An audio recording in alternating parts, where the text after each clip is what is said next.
வேலு நாச்சியாரை சொல்லாமல் நம்ம எப்படி கதையை முடிக்க முடியும்? அதுவும் அவங்க ரொம்ப நல்லா வேற பேசிட்டாங்க.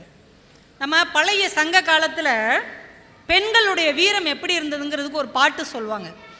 முரத்தினால் ஒரு புலியை துரத்தினால் வீர மரத்தி என்று சொல்வார்கள். புலி வந்திருக்குங்க. இப்போ நம்மெல்லாம் குழம்புக்கு புலி வந்தால் நம்ம பெண்கள்லாம் முரத்தை எடுத்துகிட்டு ஓடுவாங்க, புளி கொடுங்க அப்படின்னு. ஆனால் அன்னைக்கு காட்டிலேருந்து ஒரு புலி வந்திருக்கு.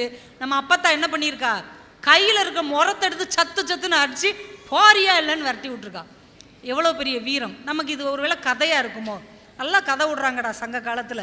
புலி வந்துச்சான், ஒரு பாட்டி ஓடி போய் முரத்தாலேயே அடிச்சிச்சான். யாருக்கு அதில் பூ சுற்றுறீங்க அப்படின்னு நீங்கள் நினச்சிங்க அப்படின்னா, அதே பரம்பரையில் வந்த வீரமங்கை வேலு நாச்சியார் வரலாறை படித்தால் நிச்சயமாக இந்த தமிழ் மண்ணில் புலியை ஒரு மரத்தி முரத்தால் விரட்டி இருக்க முடியும் என்று நீங்கள் நம்புவீர்கள்.